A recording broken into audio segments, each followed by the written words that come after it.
Now, let's turn to CNBC contributor Jared Bernstein, who's a former chief economist for Vice President Joe Biden, and Texas Republican Congressman Kevin Brady, the vice chair of the Joint Economic Committee.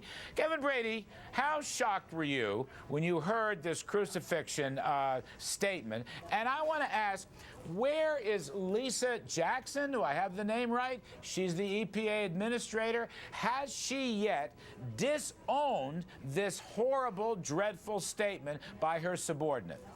She's not disowned it, Larry, and she's not taking any action to discipline him, or in my view, I think she needs to replace him. The truth of the matter is, we're seeing a war on energy manufacturing in Texas and other energy-producing states like we've never seen before. I think the statement wasn't just shocking, it was revealing about the mindset. And the truth of the matter is, we need regulators in every agency who take a balanced approach, who look at clean water and clean energy and clean air, but understand there are real jobs at stake. In this case, that balance is no longer there, that fair judgment is no longer there, and he needs to be replaced.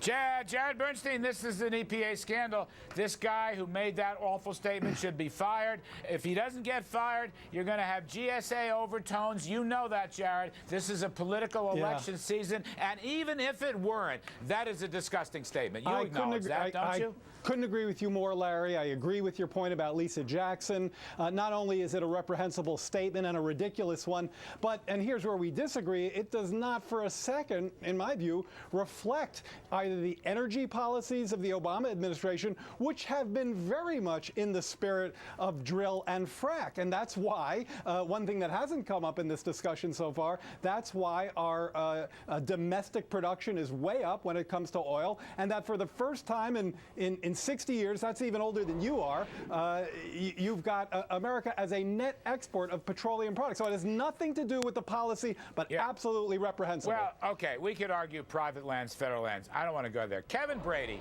Senator Inhofe says that the new EPA regulations about fracking are going to be harmful. I'd like to get to the bottom of this. What's your take?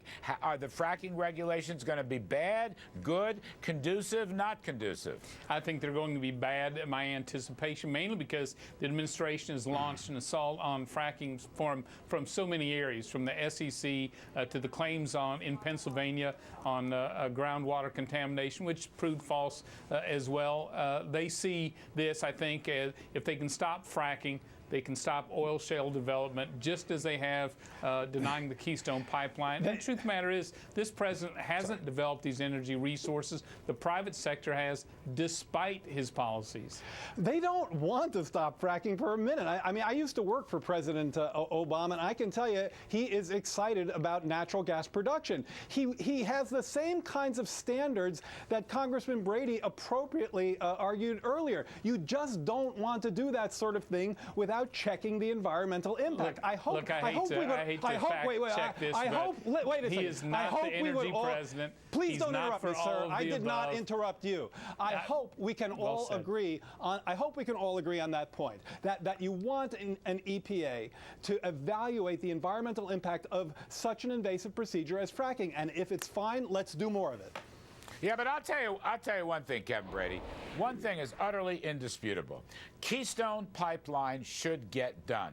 And I want to ask you what you're thinking about it. It's going to come in with a Senate vote. They only need a couple votes. It's going to be part of the highway bill. This is another major Obama blunder. This is a political blunder, and it's an economic blunder and an energy blunder. Kevin, what do you hear on the next vote in the Senate on the Keystone Pipeline? Well, obviously, the House, Larry, is very aggressive about this. There is no justification for this decision. And I think the fact that the president had to scramble to Oklahoma to try to appear like he was supportive of the southern portion, which is encouraging, but that was built despite him because it could get around his permitting. And the truth is, it still doesn't bring Canadian oil from our ally to the United States to be refined here and used in America. And so I appreciate the point that has been made, but these investments in energy manufacturing were made long before this president was in office. They're coming to fruition today despite his efforts. All right, I have to leave it there, gentlemen. I'm sorry, Jared. Got to leave it there. We'll have it the next time. Jared Bernstein and Congressman Kevin Brady.